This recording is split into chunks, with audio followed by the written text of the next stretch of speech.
Welcome to this episode of How to Paint a Watercolor Flower in Under 20 Minutes. So, there are a few supplies that you do need. You need a watercolor brush. You can use any type of brush. In this case, I have a specific watercolor brush where you add water into the barrel and then you just squeeze to add water. But you can use any cheap brushes. I have Crayola brushes, I have ones from the dollar store. So, anything will work. You need a palette with color. It can be cake pans, the full pans, half pans, or you can use a cheap set. This one I've had since I was in grade school, maybe grade three. My mom found it, so I've been pulling it out to use just to show you that you can use anything. You also need watercolor paper. This is a watercolor book. It's 140 pounds and it's cold pressed. So let's get started. First, I've just mixed up some red color with a little bit of orange, and I'm starting to create the shape of the rose. I start in the center and I work in a spiral form, leaving spaces between each spiral so that it looks like the petals aren't connected. And I just keep adding water to show the depth of the flower. Watercolor, you always work in many thin layers. So you just keep painting all the way around. I keep adding water. As you see, I haven't picked up any color from my palette. So let's just keep on painting. Just keep adding more water and pick up more paints from your palette. I have two colors of red. I always just try to mix it on my palette so the colors are a little bit more harmonious. If you pick it up straight from the pan, it'll just look like a very bright red or bright orange, yellow, green, like a Crayola paint. So right now I'm creating the side view of the rose. I'm just creating two leaf shapes and gently filling it in, adding water as I go. And like I said, this is all the first layer. We're going to be adding many other layers after. So I've just picked up some darker red and I'm adding some shading into the center of the rose.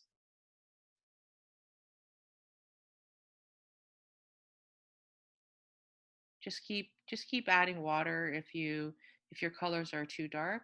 And remember that this is, like I said, this is only the first layer, so don't worry about it being too perfect. So we're going to add another rose right now. We're also still working in this spiral shape, starting from the center and spiraling clockwise, counterclockwise, until the rose is large enough so that it's touching another rose.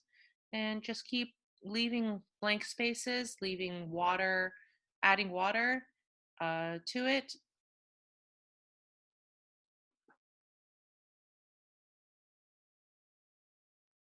We're going to pick up some yellow now.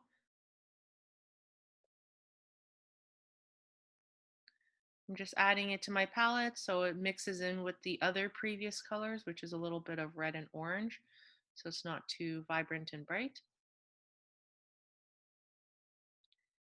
And I'm going to create a really gentle, I'm not sure what they're called, larger dots so it looks like a flower. So just try to paint it like a donut and you can add water along the way. I'm just breaking up the roses because if I was just to paint roses everywhere, it would be a little bit overwhelming. So we're going to break it up and create different styles of flowers, different colors with different amounts of water. We're picking up a little bit of the blue. It's like an indigo blue that I have.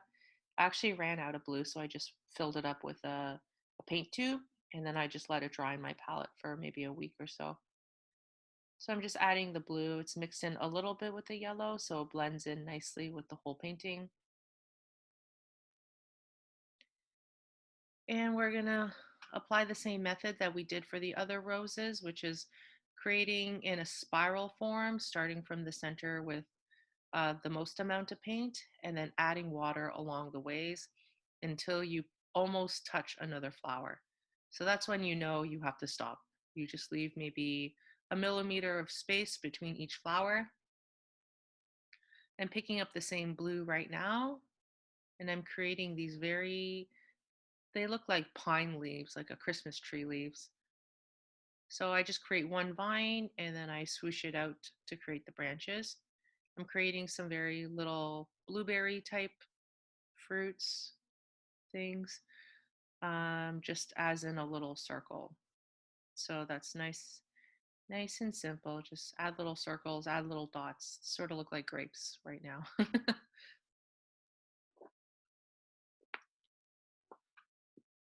I'm adding more dots along the top just to balance it out. Whatever I do, I like to repeat the pattern a couple times just so the whole painting looks a bit more balanced.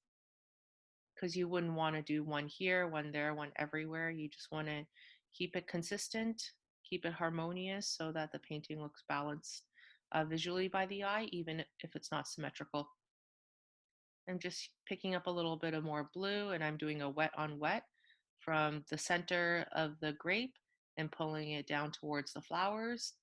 And if you look really closely, you'll see that the colors actually blend in really nicely from the dark blue to the lighter blue of the grape because it is a wet on wet um, style.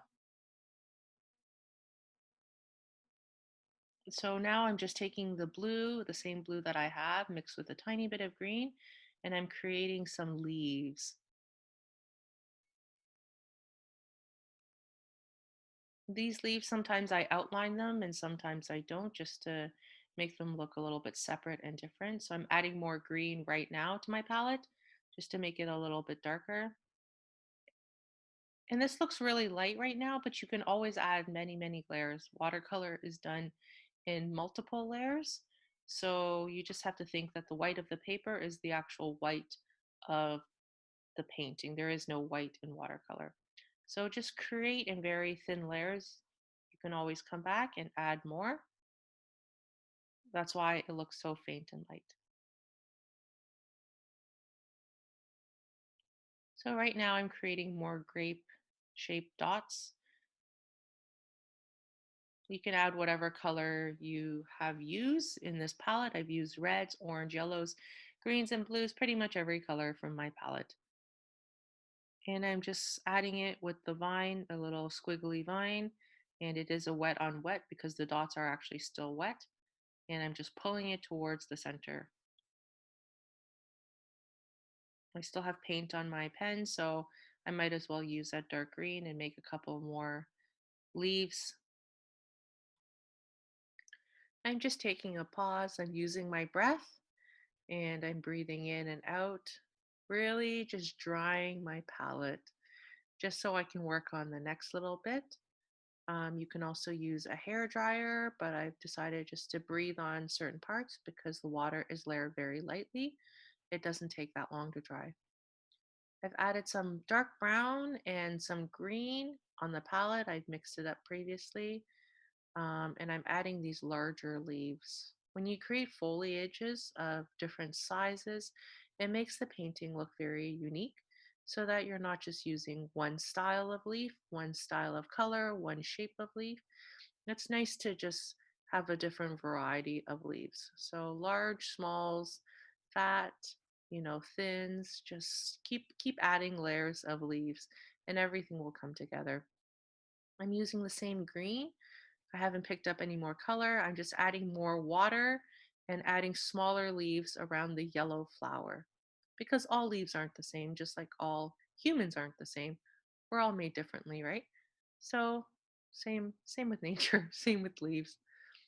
I noticed that with my geckos. I have two geckos, and when I first got them, I thought they were the same because they're crested geckos, but they're actually completely different. They have very different personality. One is more shy, and the other one is a tiny bit more outgoing and likes to come and smile at you. His name's Iggy, and the other one's Charlie, if you wanted to know.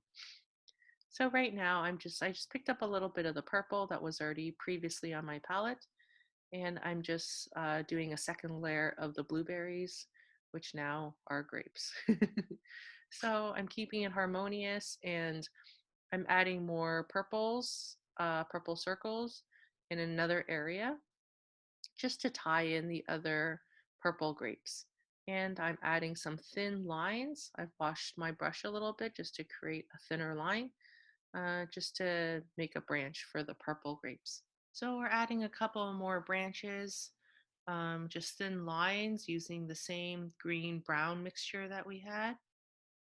These are sort of like vines or branches without any leaves. They'll be nice and thin, and you'll use the very tip of your brush to make it as thin as possible. And if you're not using the same brush as me, you can just use any type of brush.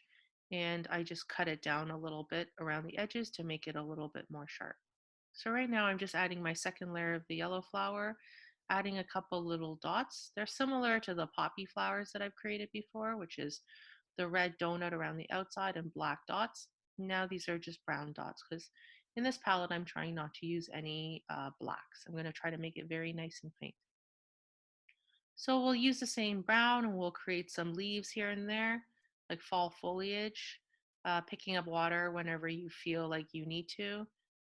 Create some branches, create some lines, just work around your painting and just add some leaves.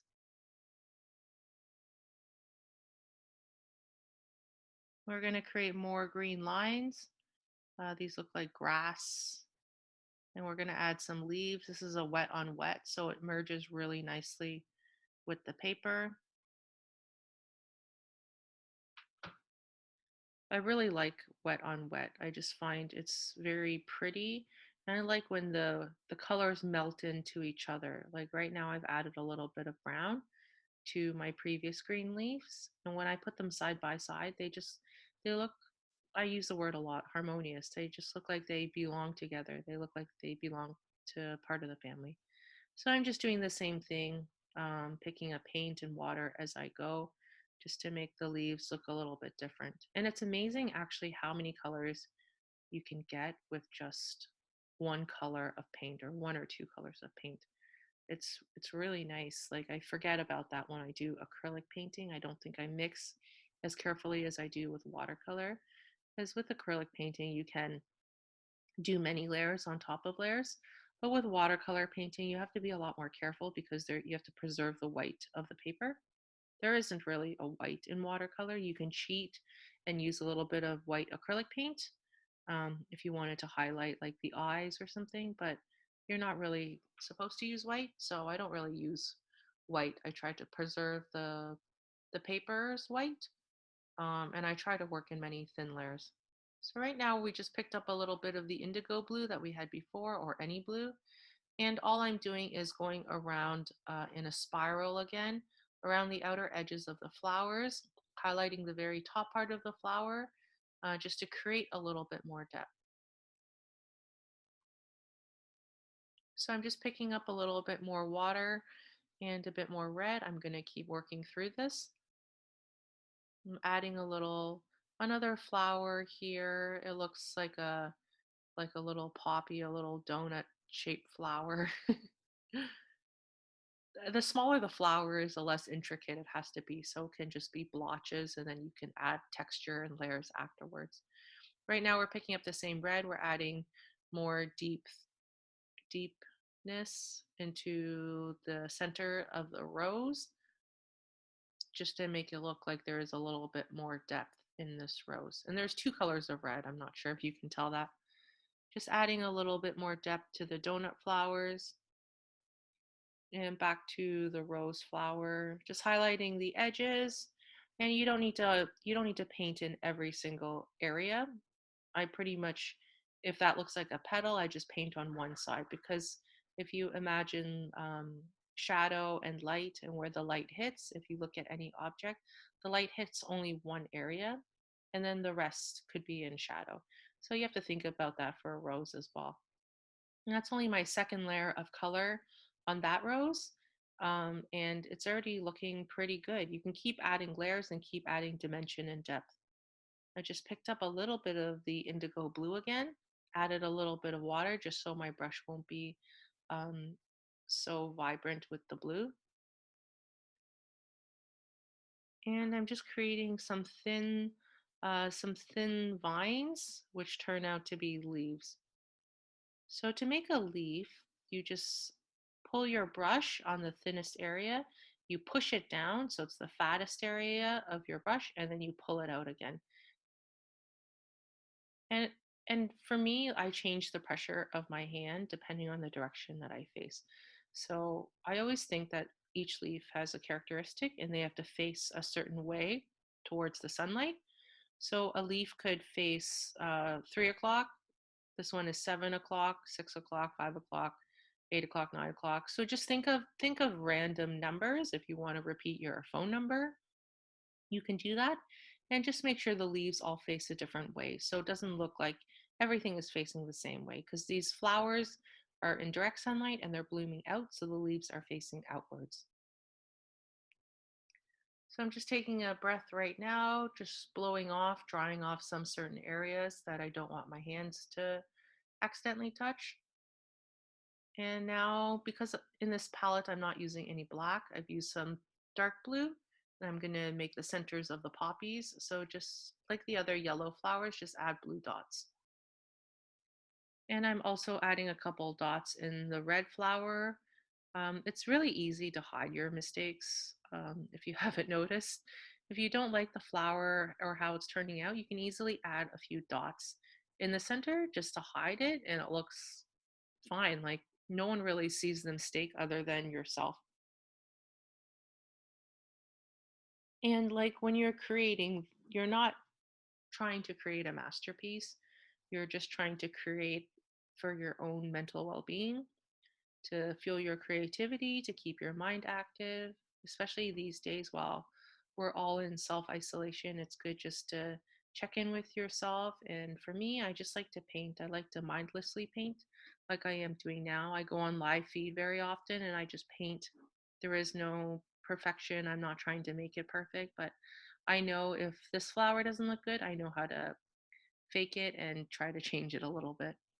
I hope you enjoyed this episode of painting a watercolor in under 20 minutes. I hope it was nice and easy and simple for you to catch on. I'm going to be releasing weekly episodes of this, so I would really love you if you would subscribe and join in on the fun to fuel your creativity, make something every day to heal your mind, body, and soul through painting. Goodbye. Thank you very much.